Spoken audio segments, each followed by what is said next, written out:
right, it's going to get warmer today, so I got to preach fast. Kathy says sometimes when I get excited I tend to talk a lot faster, and therefore who knows whether anybody gets the point. So I won't talk that fast. I'll try to make my points clear. We are going to be in 1 Peter chapter 3, but I thought I'd start with Ephesians chapter 5. And there's a reason for it, especially when you realize that we are in 1 Peter chapter 3, verse 7, verse 7, verse 7, verse 7. Only one verse and one subject, and the subject is husbands.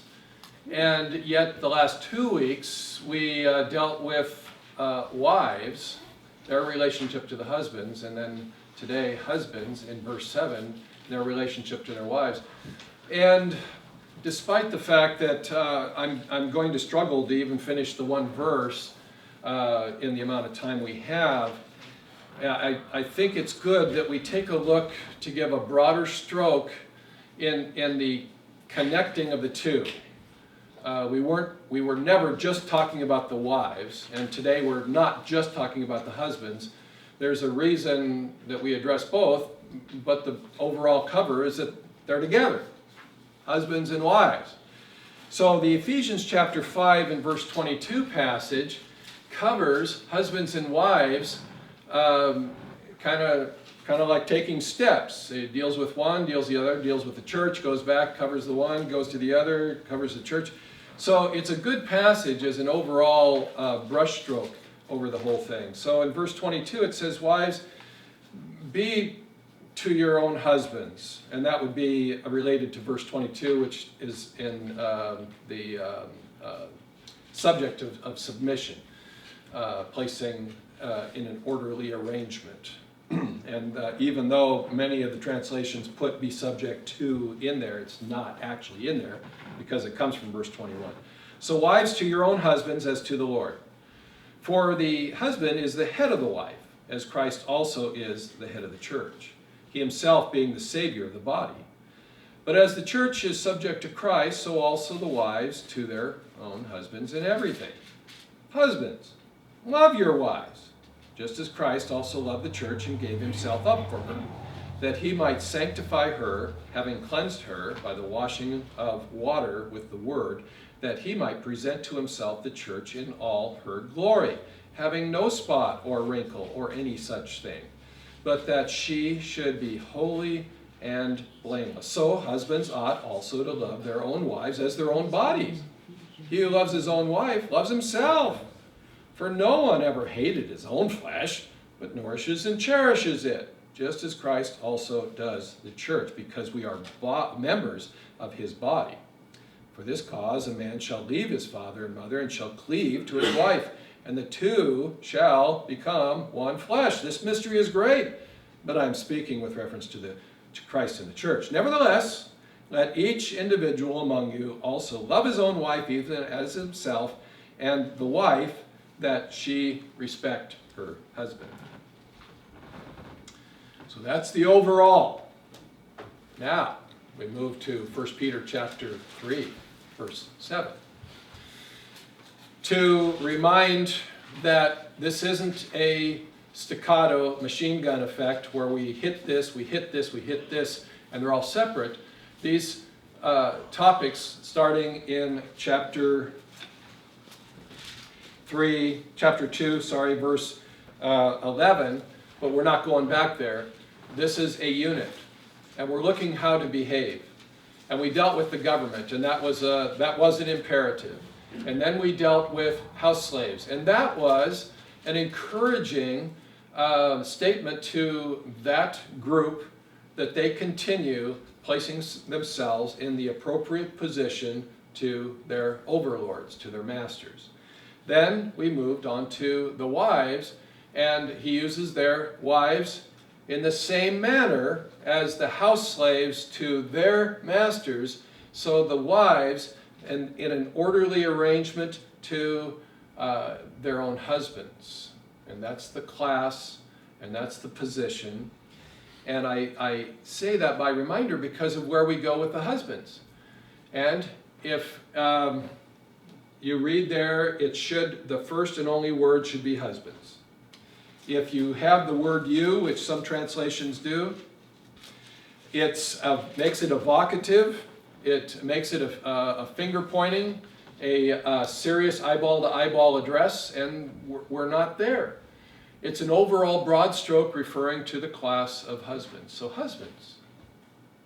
In the same manner, well, since the next word, the participle that's coming up, is not subjection or submission, then we can't be saying in the same manner as the wives, submitting, because that's not where we're going to go. So it has to be the concept of just as there was something for the house servants to do or to be, just as there was something for the wives, the class of wives, to do or to be, so there is something for the husbands as a class to do or to be.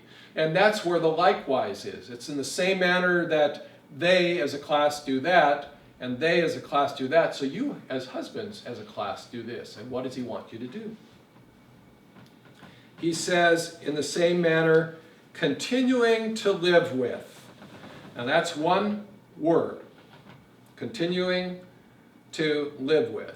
And the continuing to live is the core word. The word with is the word soon, and the reason I say that is because we're going to have that prefix added not just to this word, but to the next participle.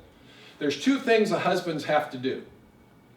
One is to continue to live with. And the next thing, the next participle, is continuing to address or to render or to give back to, and we'll deal with that. Those are the two things we're talking about for the husbands. And then there's going to be an end result. The last thing in that verse is, in order that your prayers be not hindered. And we'll get there from here.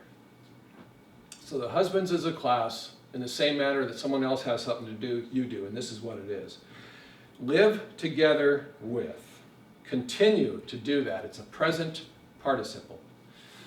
So it's an action that they are participating in, and basically that's what they're doing.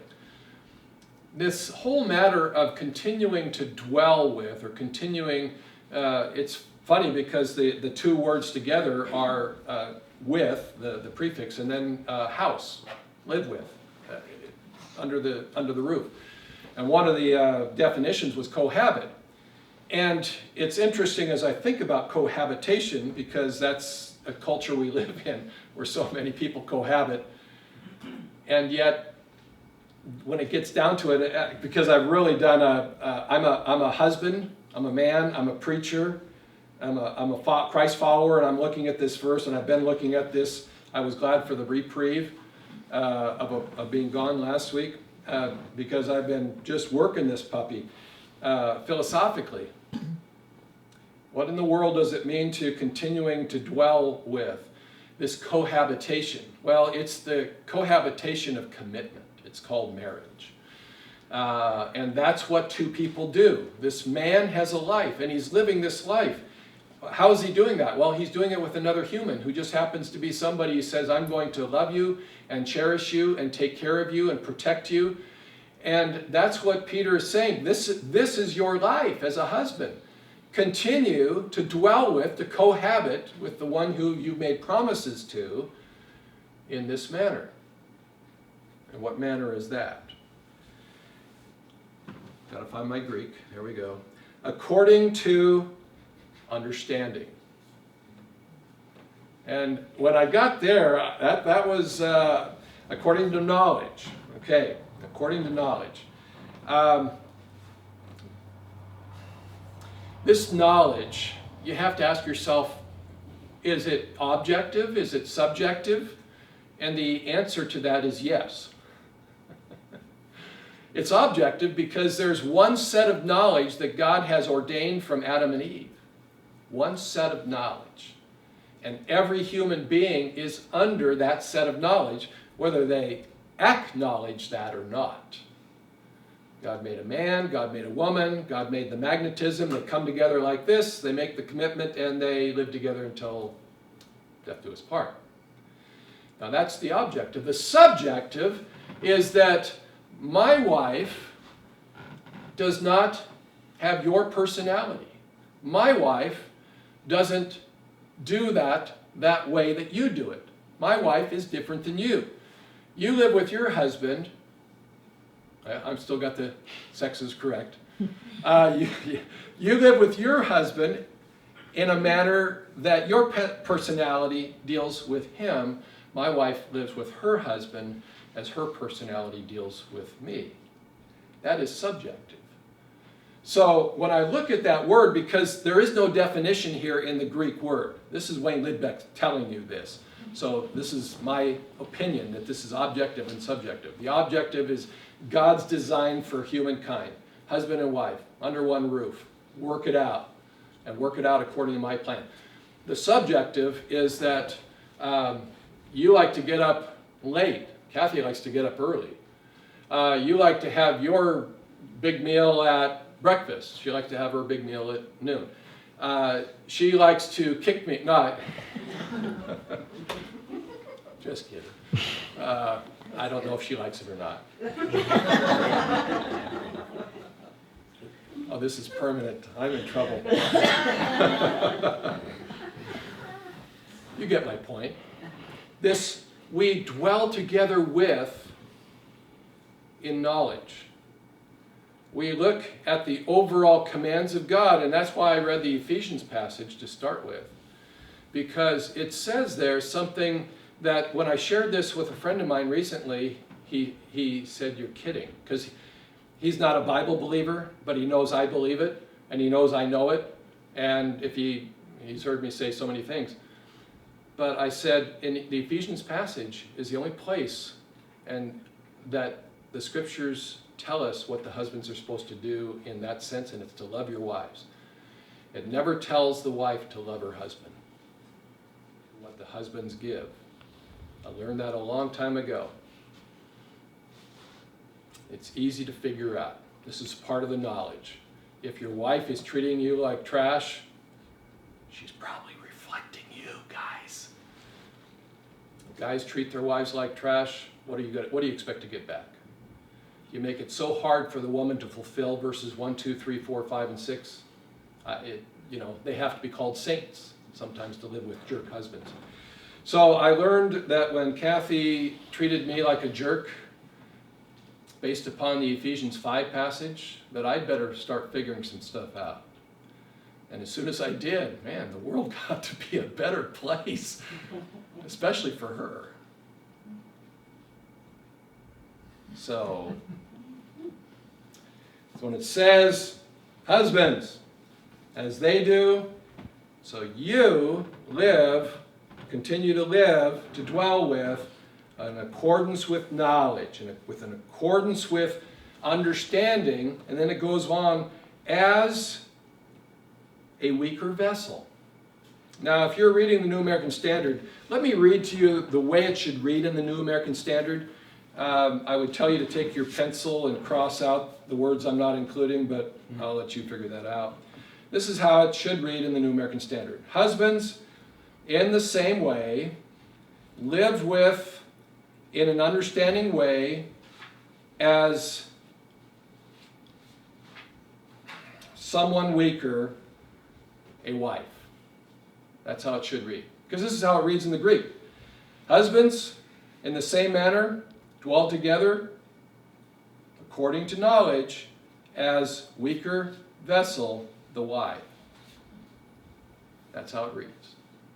So what the New American Standard did was to add your wives, and they put it in italics so you know that. But they also added you, which they interpret it as evocative, and there's reasons not to, so I disagree with that.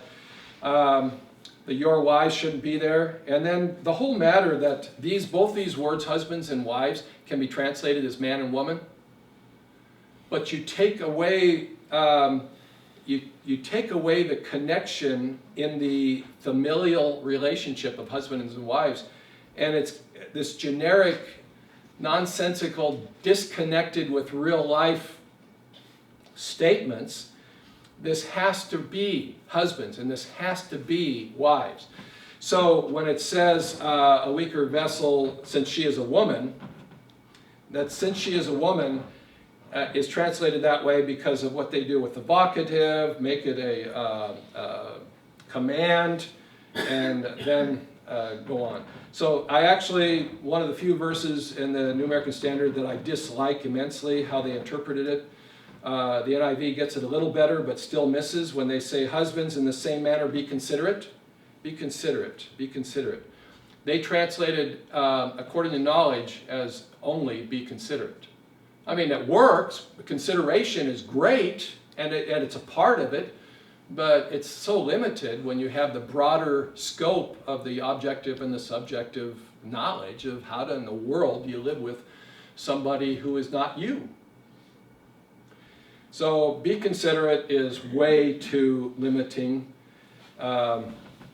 As you live with your wives, they got that right, and treat them with respect. The treat we haven't got to yet. Continuing to assign honor is where we're going next.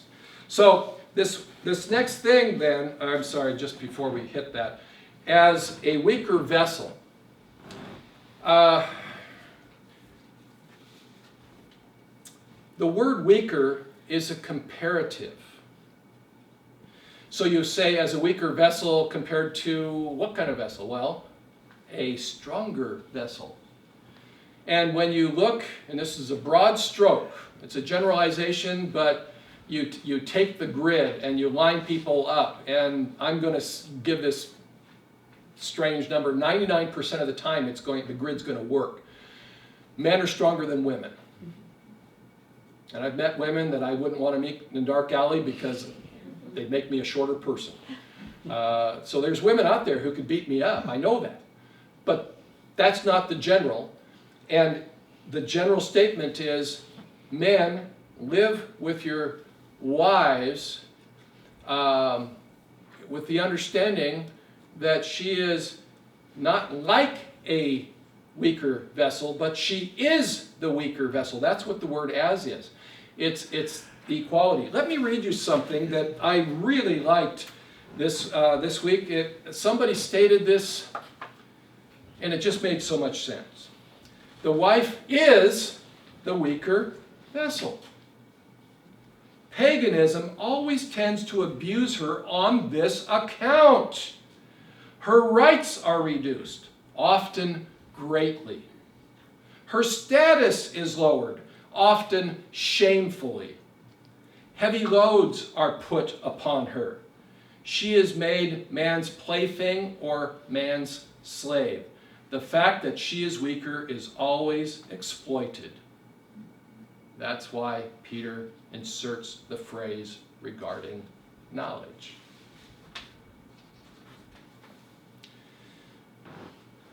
I read that, and it's like the world and other religions put women in a place relegated to slavery or trash taker outer or whatever, you fill in the blank, you know what I'm talking about. What Christianity does and what God does is to place these two in an orderly arrangement so that this works, not this. These are equal. Bam, that works. No, it doesn't. It always hurts. This works. Husbands, just as they do that, so you do this. Continue to dwell together according to knowledge as a weaker vessel, the wives. The wife, actually. Sorry, that's a singular. Explored why it's a singular when you're talking about plural husbands, and it's Peter makes it very clear. Polygamy is not a part of this. I'm not dwelling with all my wives with knowledge. I'm dwelling with my wife in knowledge. So, no room for polygamy on this. Whoever's listening to this that cares. The second thing, because there's two things here, I told you that. The second thing, the second participle, you don't only continue to dwell with in that manner, but now you also continue to assign, to allot, to bestow, to render honor.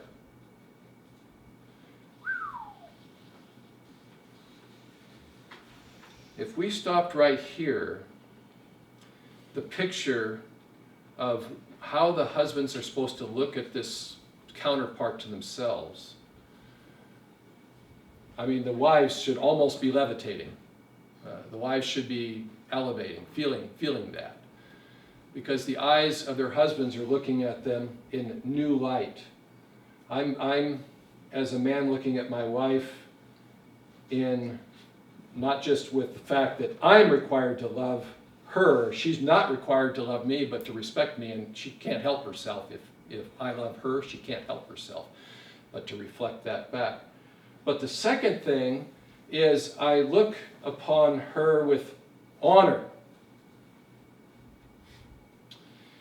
I wish I had known all these things that I'm preaching when I was first married. I swear that both Kathy and I would have grown halos by now if I could have taken these principles and worked them out from day one. But unfortunately, and I've shared that before, I really didn't know what marriage was. And I didn't do so well. Kathy probably has a much bigger halo than I do because she lived with me without getting rid of me. So, but as I've learned these things, things have changed. And to live together with, in an honorable way, and that's to give to, that's to assign, that's to, in her position, the word is show in one translation, and that works. That's what you do. You show, you give back. And what you're giving back to is a joint heir. The weaker vessel, the man is also a vessel. He's the stronger of the two. So the stronger has the responsibility to minister that way. But this next one is someone who stands on an exact, equal, same par as. A joint heir is someone you're both going, and you both get 1,000,000, or you both get 1,000, or you both get 1. It doesn't matter what you're getting, you both get it. Joint. And that's, again, that prefix soon is there, together with heir. So she is a joint heir, and I assign her honor, and that she is a joint heir of the same thing I am, which it says here is life's grace, or the grace of life. And a little bit, it's not in the positive, so it's not the grace that is life. It's, I would say it this way, grace, it's the grace we live in now, it's the life we live in now. It's of the grace of the life.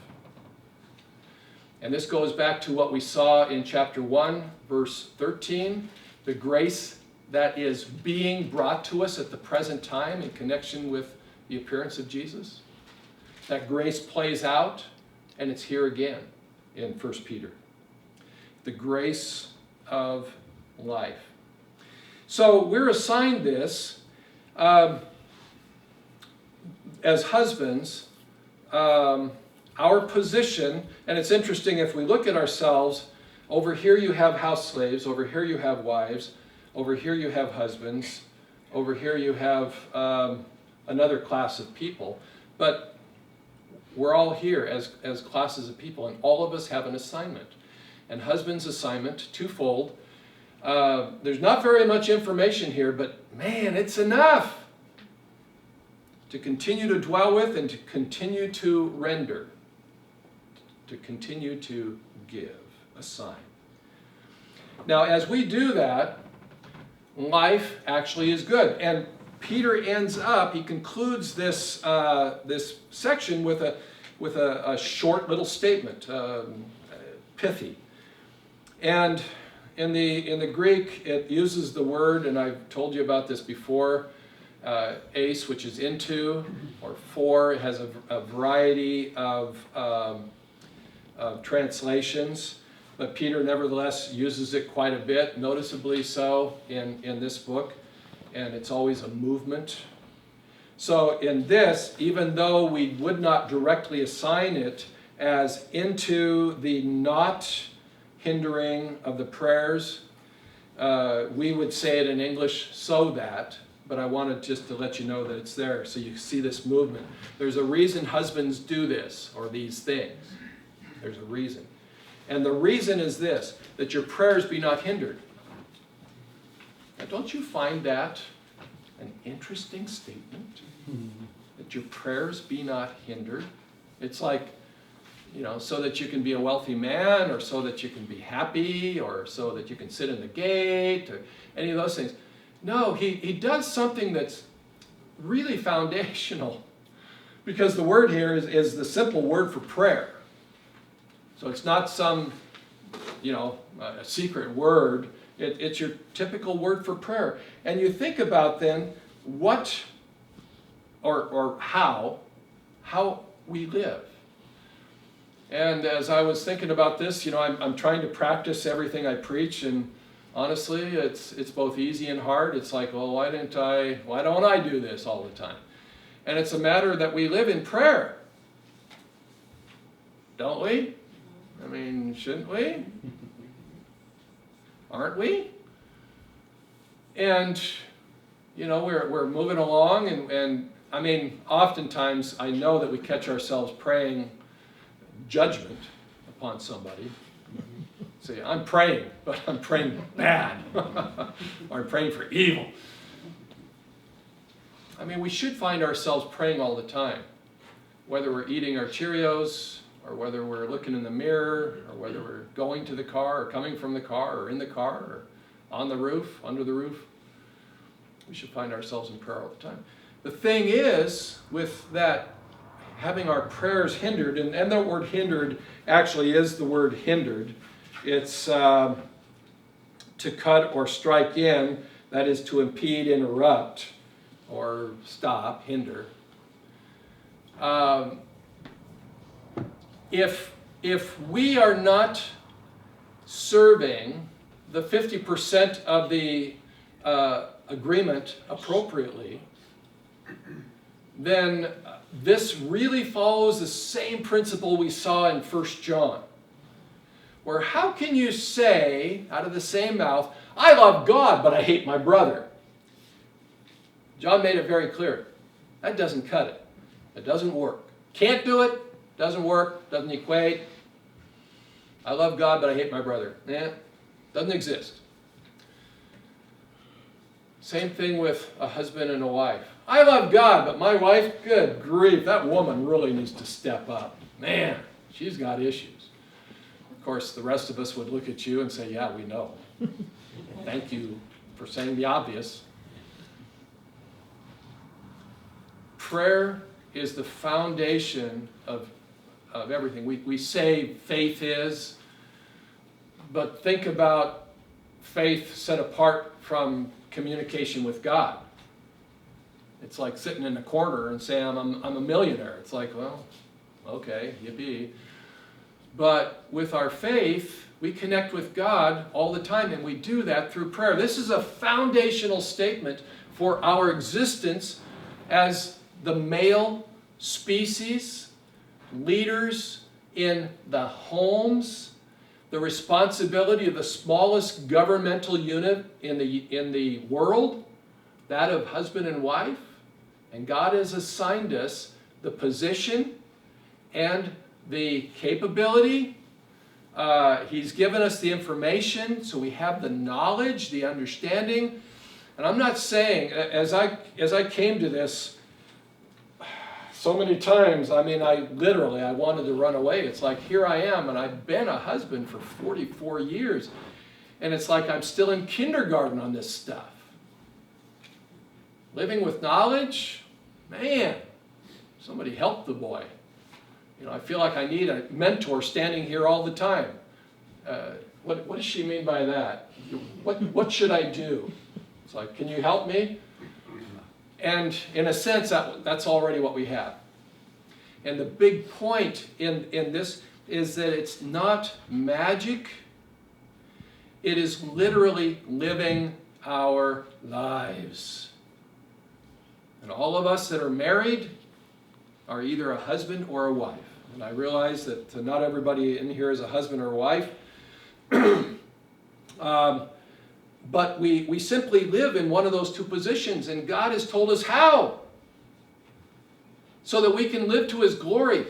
As we go through the book of 1 Peter, we're going to, and we kind of have already bumped into it in chapter 1, we're going to bump into it again coming up real soon, and that's persecution.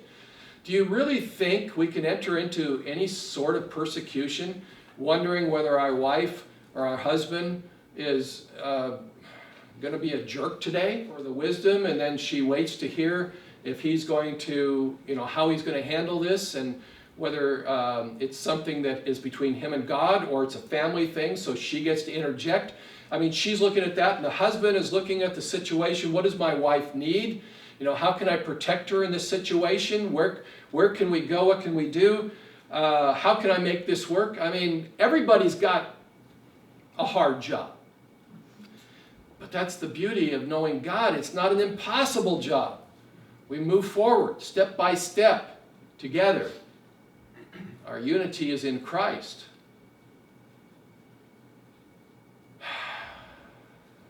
Man. So it's simply living. And the husbands, when they do it, and when they obey the Lord, and when they love their wives, and then when they recognize that she's not superwoman. I mean, she is for some things.